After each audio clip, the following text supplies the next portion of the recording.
어떻게 지내셨나요, 다들? 하나님의 은혜 가운데 잘 보내셨나요? 네, 아멘. 네, 한 분 대답하셨습니다. 네, 두 분 대답하셨습니다. 네, 여러분, 우리 지난 시간에 어떤 말씀을 나눴는지 혹시 기억하십니까? 겟세마네의 기도.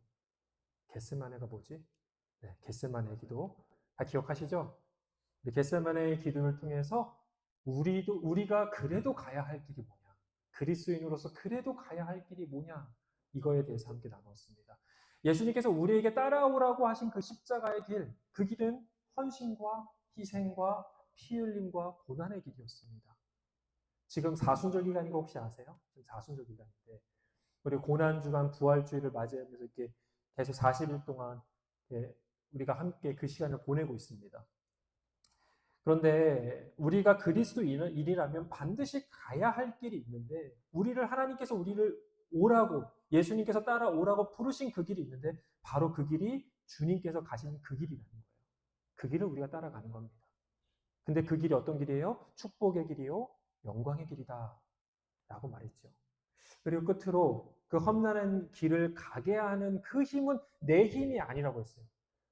내가 그 십자가 길 갈 수 있어 해서 가는 게 아니라 기도의 힘, 성령의 능력으로 우리가 그 길을 걸어간다라고 말씀을 드렸습니다. 이어서 오늘은요, 예수님께서 가신 그 길에 대해서 좀 더 구체적으로 함께 말씀 나누고 싶습니다. 오늘 말씀은요, 지난 시간에 나누었던 본문에 바로 이어진 장면이에요. 그 새벽, 그 시간에 일어났던 일입니다. 자, 예수님께서 겟세마네에서 기도하시고 제자들에게 말씀하시던 바로 그때 예수님을 잡으러 온 사람들이 있었습니다.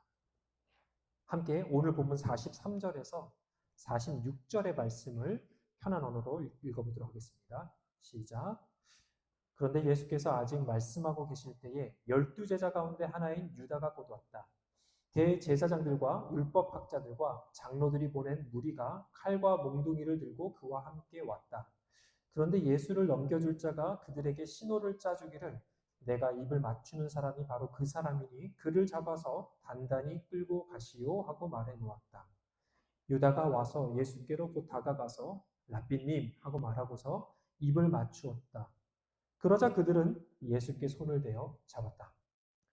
여러분, 예수님의 제자 가룟 유다는 예수님을 배신하기로 결정했습니다. 물론 그 전부터 예수님을 팔아넘길 생각을 하고 있었죠. 그렇죠? 그리고 끝내 예수님을 적대하던 대제사장들과 종교 지도자들과 그리고 그의 무장한 무리들을 데리고 예수님을 붙잡으러 온 겁니다.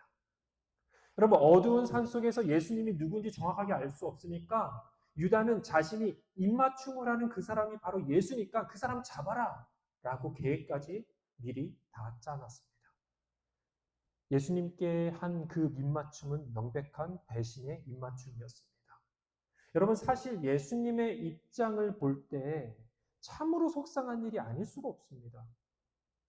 여러분, 어찌 보면 이들에게 잡히는 것보다 예수님이 더 속상한 일은 뭐냐면요, 3년을 함께 동거동락, 거의 24시간을 같이 지냈던 내 제자가 나의 뒤에서 칼을 꽂았다라는 그 사실이 더 속상한 일 아니겠습니까?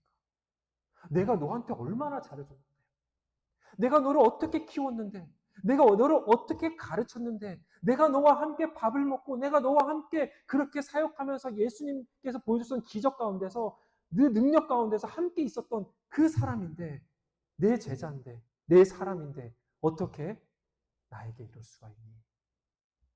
그런 마음이 절로 들지 않았을까요? 저는 그런 마음 들었을 것 같습니다.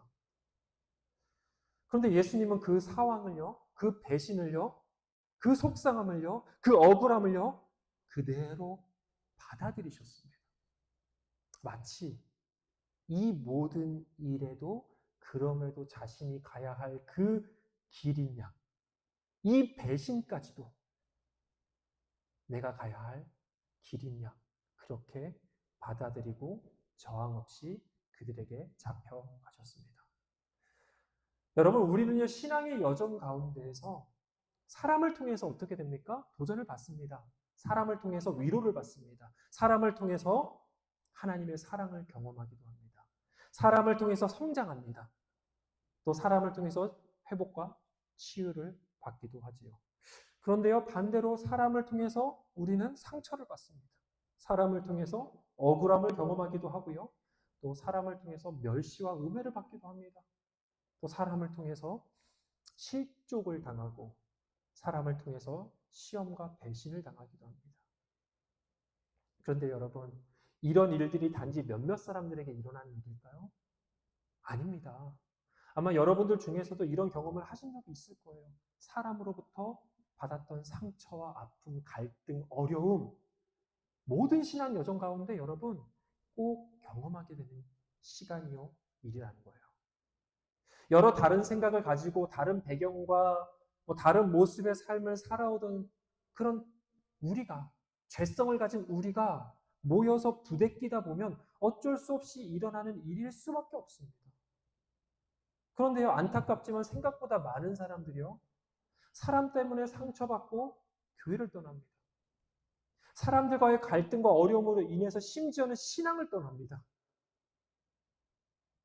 근데 우리의 신앙의 여정 가운데 반드시 마주하게 되는 이 인간관계로 인한 갈등, 사람으로 인한 상처와 어찌 보면 그 아픔, 그런 것 때문에 우리가 만약에 교회를 떠나고 신앙을 떠나야 한다면 대체 교회에 남을 사람은 몇 명이나 되고 신앙의 여정에 남을 사람은 몇 명이나 될까요?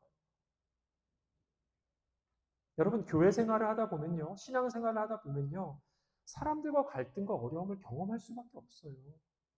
사람들로 인해서 실족되는 일이 일어날 수밖에 없습니다. 나를 아프게 하는 사람들이 있습니다. 어디 가도 있습니다. 그건 솔직히 사회생활도 마찬가지잖아요. 사회생활 하시면서 그런 경험 안 해보셨습니까? 사실 부부도 마찬가지입니다. 부부들 안에서도 일어나는 일이에요. 한때는 사랑하는 사이지만 한때는 또 원수처럼 느껴질 때도 있잖아요. 여러분, 교회라고 다를까요? 다르지 않습니다. 여러분, 신약 성경의 대부분, 신약 성경 마태복음부터 시작해가고 요한계시록까지 쫙 있지 않습니까? 그 신약 성경의 대부분을 차지하는 서신서들, 그러니까 사복음서가 있지만 대부분은, 신약 성경의 대부분은 뭐냐면 편지예요. 서신서라는 거예요. 그 대부분의 주제가 뭘까요? 교회 안에 일어나는 수많은 갈등과 어려움에 대한 조언과 훈계입니다. 초대교회는 성령으로 충만했습니다. 네, 맞습니다. 성령의 역사가 막 일어났어요. 대단했습니다. 그런데 그와 동시에 너무나도 많은 인간관계 안에 갈등과 어려움들이 있었어요.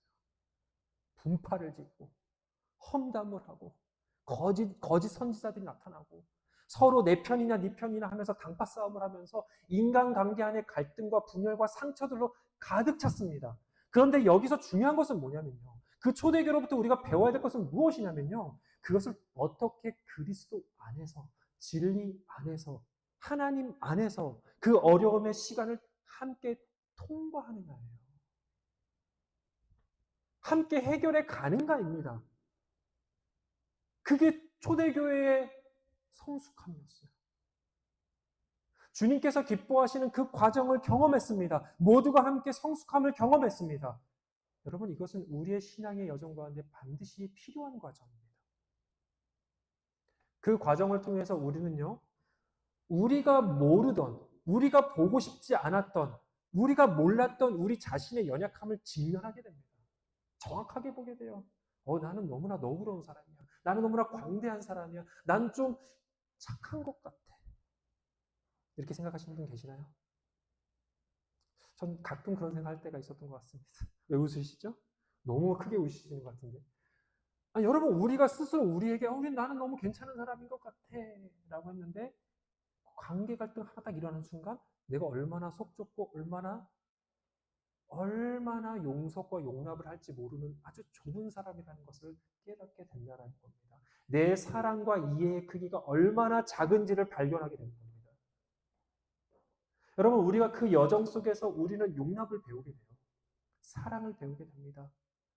또 나를 용납하시고 사랑하신 그 하나님의 사랑을 묵상하게 됩니다. 세상의 조건적인 사랑이 아니라 예수님께서 보여주신 무조건적인 사랑을 우리가 연습하게 됩니다. 사람을 용납하고 사랑하기까지의 노력과 수고를 드리게 됩니다. 여러분, 그 모든 과정이 우리의 신앙의 여정이라는 겁니다. 그래서 여러분, 우리는 신앙의 여정 가운데 사람을 의지하고 사람이 목적이 되어서는 안 됩니다. 사람이 좋아서 사람 때문에 교회를 가는 것, 네, 가능해요. 가능합니다. 그런데 그것은 예수님을 잘 모를 때나 가능한 겁니다. 초신자, 소위 말하는. 신앙이 별로 없을 때, 그럴 때 사람이 좋아서 친구 때문에 교회 나올 수 있어요. 괜찮습니다. 그런 건 괜찮아요. 그런데 이제 내가 예수 그리스도를 구주로 믿고 하나님의 자녀가 되어서 내가 그리스도의 몸된 공동체 안에서 그리스도의 몸이 되었다면 더 이상 우리는 사람 때문에 교회를 다니지 않습니다. 여러분, 친구 때문에 사람 때문에 내가 좋아하는 사람들이 있어서 교회를 가는 것, 결국 나중에 그 사람 때문에 상처받고 그 사람 때문에 교회를 떠나는 일이 됩니다. 교회는요, 여러분, 그리스도의 부르심 때문에 가는 거예요. 내가 그리스도의 일부분이기 때문에 가는 겁니다. 그리고 신앙은 어떻습니까? 내가 예수의 길을 따라가기 위해서 가는 길이에요.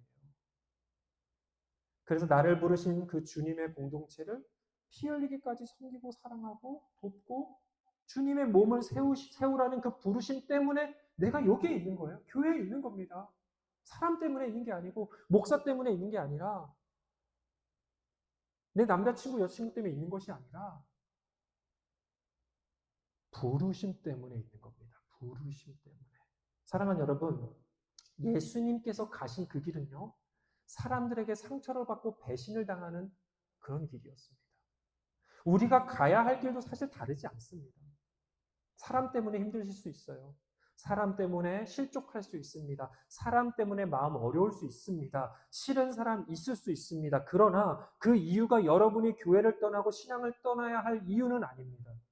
그것은 오히려 여러분의 신앙의 지경을 넓히시는 여러분의 사랑의 깊이를 더 깊고 크게 하시려는 하나님의 선하신 계획과 뜻이라는 사실입니다. 그 하나님의 뜻대로, 그 하나님의 계획대로 여러분 신앙의 여정을 뚜벅뚜벅 우리가 흔들리지 않고 걸어가기를, 그런 저와 여러분 되기를 주님의 이름으로 축복합니다. 이어서 본문 47에서 49절까지 말씀 읽어볼까요?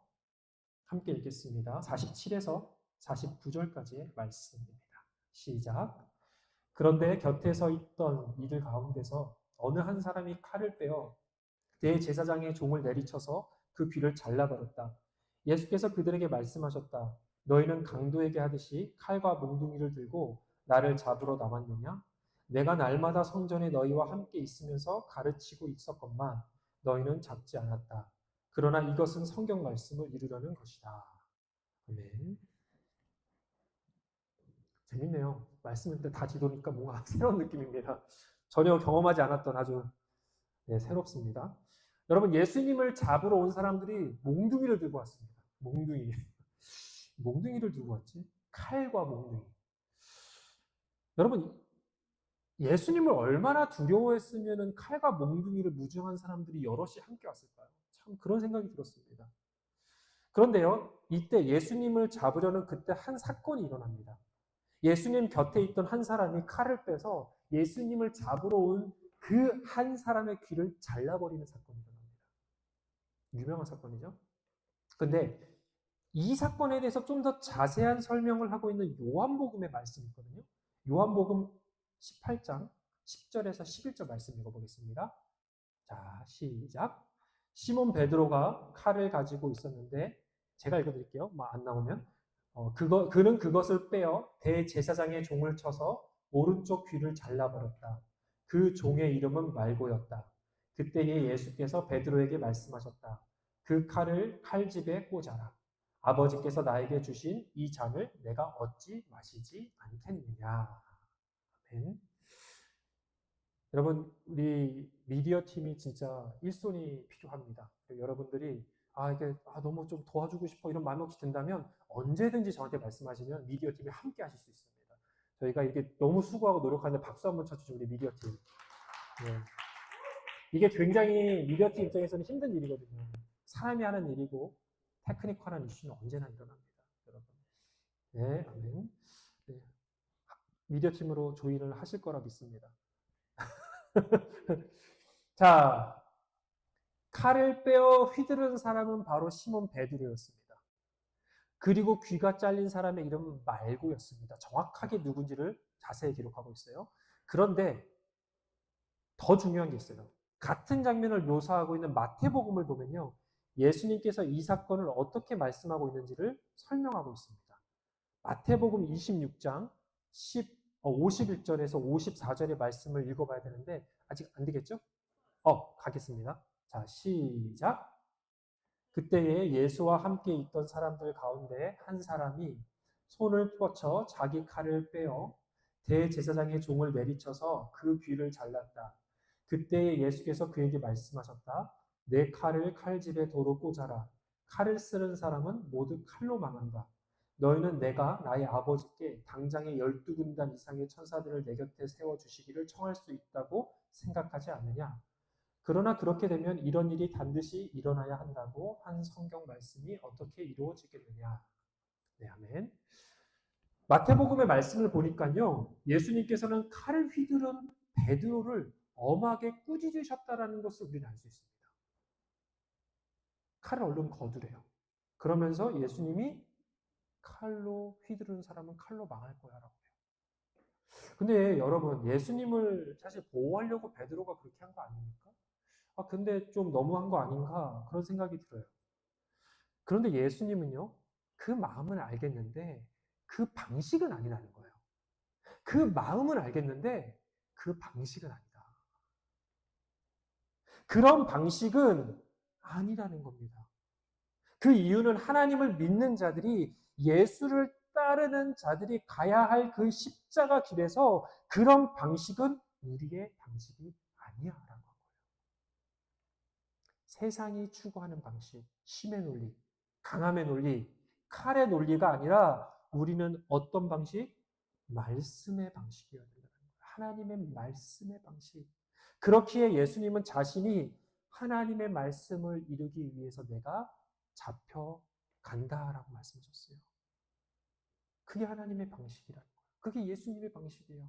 하나님의 말씀을 이루는 방식. 여러분, 그리스도인의 무기는 뭘까요? 여러분이 가지고 있는 무기는 뭘까요? 무기.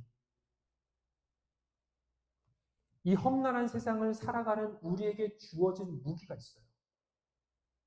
그것이 뭘까요? 여러분, 그것은 칼과 창이 아닙니다. 뭐죠? 우리는요, 성령의 검을 가지고 있습니다. 성령의 검. 말씀의 검. 그리고 우리는 주님의 군사입니다. 이게 성경에 쓰여져 있는 거예요. 조금은 길지만 에베소서 6장에서 이렇게 말하고 있는데요. 에베소서 6장 12절에서 18절의 말씀 같이 읽어보겠습니다. 시작. 우리의 싸움은 인간을 적대자로 상대하는 것이 아니라 통치자들과 권세자들과 이 어두운 세계의 지배자들과 하늘에 있는 악한 영들을 상대로 하는 것입니다. 그러므로 하나님이 주시는 무기로 완전히 무장하십시오. 그래야만 여러분이 악한 날에 이 적대자들을 대항할 수 있으며 모든 일을 끝낸 뒤에 설 수 있을 것입니다. 그러므로 여러분은 진리의 허리띠로 허리를 동이고 정의의 가슴막이로 가슴을 가리고 버티어 서십시오. 발에는 평화의 복음을 전할 차비를 하십시오. 이 모든 것에 더하여 믿음의 방패를 손에 드십시오. 그것으로써 여러분은 악한 자가 쏘는 모든 불화살을 막아 꺼버릴 수 있을 것입니다. 그리고 구원의 투구를 받고 성령의 검, 곧 하나님의 말씀을 받으십시오. 온갖 기도와 간구로 언제나 성령 안에서 기도하십시오. 이것을 위하여 늘 깨어서 끝까지 참으며 모든 성도를 위하여 간구하십시오. 아멘. 사랑하는 여러분, 우리의 신앙의 여정 가운데 하나님께서 우리에게 주신 무기가 있습니다. 여러분, 무기 있어요? 가지고 있습니다. 그건 말씀의 검입니다. 성령의 검입니다. 기도의 창입니다. 믿음의 방패입니다. 하나님께서는 우리가 그 무기를 사용해서 이 땅에 살아가면서 너네 어려움을 많이 당할 거야. 힘든 일 많이 생길 거야. 장벽들 만날 거야. 정말 돌파해야 할 어려움과 장벽들을 만나면 이 무기를 사용해서 뚫고 가라고 말씀하신 겁니다. 여러분, 우리는 세상의 방식대로 힘과 돈과 인맥의 방식으로 싸우는 사람들이 아닙니다. 그러한 방식에 익숙한 사람들은요, 그러한 방식으로 살아가는 사람들은요, 말씀의 검, 성령의 검, 믿음의 방패, I don't care. 관심 없어. 너나 하세요. 이렇게 말합니다. 하나님이 우리에게 주셨다라고 하는 그 무기를 전혀 사용하지 못하고 세상의 방식대로 사는 거예요. 여러분, 돈의 힘을 믿는 사람, 권력의 힘을 믿는 사람, 인맥의 힘을 믿는 사람들은요, 그것을 가지려고, 그것을 휘두르려고, 그것들을 쫓아가려고 죽어라고 자신의 인생을 허비합니다. 그런데 여러분, 성경은요, 그러한 사람들이 어떤 결과를 맞이할지를 정확하게 얘기해요. 공중권세 잡은 자들, 어두운 세상을 지배하고 있는 그 악한 대적자들의 공격에 백전백패할 거라고 말합니다. 무방비인 거예요, 무방비. 결국은 이 땅에서의 싸움에서 패배하고 결국은 유혹과 시험에 넘어질 수밖에 없다라고 성경은 경고합니다. 여러분, 요즘 한국에는요, 기독교와 정치 세력의 유착으로 인해서 참으로 많은 사람들에게 교회가 비난을 받고 있습니다. 이 정치인인지 목사인지 구분이 안 가는 사람들이 등장해서 하나님의 성도들을 유혹하고 있고 선동하고 있습니다. 이 정치 유세 현장인지 이게 설교 관계상인지 구별이 안 가는 정치적인 설교를 하는 사람들도 너무 많습니다. 심지어는 교회 전체가 한 정치 정당을 지지하는 집회에 참여해갖고 상대 정당을 악마화하고 입에 담기 힘든 욕을 하는 그런 경우도 아주 비일비재하게 일어납니다. 예수님께서 가르쳐 주신 사랑과 용납과 긍휼과 자비라는 그 예수님의 방식을 전혀 사용하지 않습니다. 전혀 사용하지 않습니다. 여러분, 교회는 정의로워야 됩니다. 믿습니까? 교회는 분명 정의로워야 합니다. 그 무엇보다 하나님의 뜻을 가장 먼저 행하고 위에 존재하는 곳이어야 합니다. 그러나 여러분, 하나님의 정의, 하나님의 뜻을 예수님께서 보여주신 그분의 방식대로, 그 과정대로 우리가 행하지 않으면 여러분, 결국 그것은 예수의 길이 아니라 세상의 길을 걷는다는 거예요. 교회를 다닌다고 우리가 예수의 길을 걷지 않습니다. 여러분, 분명하게 말합니다. 교회 다닌다고 성경 믿는다고 예수 믿는다고 말한다고 우리가 곧 예수의 길을 가지 않습니다. 많은 사람들이 자신들이 원하는 결과를 얻기 위해서요, 더 빠르고 더 효율적인 방식을 선택합니다. 그래서 때로는 거짓말을 합니다. 때로는 폭력을 사용하기도 합니다. 이런 폭력 아니어도, 피지컬한 폭력 아니어도 언어 폭력을 사용하기도 할 수도 있고요. 때로는 사람들을 속입니다. 때로는 분열시킵니다. 험담을 합니다. 자신이 원하는 것을 그래서 그렇게 소유하려고 해요. 여러분, 분명히 말씀드리지만 그것은 우리의 방식이 아닙니다. 세상의 방식입니다. 그래서 그리스도인은 그러한 것들에 결코 타협하거나 용납할 수 없는 사람들이어야 합니다. 우리는요, 결과도 과정도 방식도 예수님께서 보여주신 그 십자가의 길, 그분이 걸어가신 헌신과 사랑의 길이어야 됩니다. 자비와 긍휼의 방식이어야 합니다. 여러분, 우리가 싸워야 할 대상은요, 사람이 아니에요. 사람이 아닙니다. 나와 정치 색깔이 다른 저 사람들, 그 사람들과 싸우는 게 아닙니다. 그리스도인들은 사람들과 싸우는 게 아니고 누구랑 싸운다고요? 에베소서 말씀이 분명히 얘기하잖아요. 어둠의 세력, 보이지 않는 그 악한 대적자들과 싸우는 거예요. 근데 왜 사람을 자꾸 악마화하고 사람을 자꾸 괴롭히고 분열시키고 험담을 하고 그렇게 합니까? 여러분, 세상은 강자한테 약하고 약자한테 강한 사람들이 성공할 확률이 높습니다. 소위 세상적으로 말할 때. 그런 사람들은 강한 사람들 앞에서는 아첨해요. 굽신거립니다. 근데 약하다고 생각하는 사람들 앞에서는 함부로 말하고 하대하고 업신여깁니다. 그러한 사람들이 바로 세상의 논리, 힘의 논리로 살아가는 사람들이죠. 사실 믿는 사람들 안에서도 이런 일이 일어납니다. 목회자들 안에서도 이런 일이 일어납니다. 강자한테 약하고 약자한테 강한 것들. 그런데 예수님께서 본문에 이렇게 말씀하십니다. 칼을 쓰는 사람들은 칼로 망한다. 힘의 논리, 돈의 논리로 살아가는 사람들은요, 힘 때문에, 돈 때문에 망하게 된다고 강구하고 있습니다. 사랑하는 여러분, 하나님께서 우리에게 주시는 무기는 무슨 무기라고요? 말씀의 검, 성령의 검, 기도의 능력, 그리고 믿음의 방패입니다. 그 무기는 오직 사랑과 긍휼과 자비를, 정의를 행하라고 주신 무기입니다. 사랑하는 여러분, 예수님께서 가진 그 십자가의 길을 함께 걸어가는 그리스도인들이 되기를 주님의 이름으로 축복합니다. 주님의 말씀과 성령의 능력으로, 기도의 능력으로, 믿음의 삶으로 우리가 함께 이 땅을 살아갈 수 있기를 주님의 이름으로 축복합니다. 자, 끝으로 본문의 마지막 부분인 50절에서 52절 말씀을 함께 읽겠습니다. 시작. 제자들은 모두 예수를 버리고 달아났다. 그런데 어떤 젊은이가 맨몸에 혼이불을 두르고 예수를 따라가고 있었다. 그들이 그를 잡으려고 하니 그는 혼이불을 버리고 맨몸으로 달아났다. 여기 지금 그 영어가 안 나오나요? 그래서? 나오죠? 좋습니다. 예수님께서 잡혀가실 때 예수님의 제자들은 예수님을 버리고 모두 다 도망갔습니다.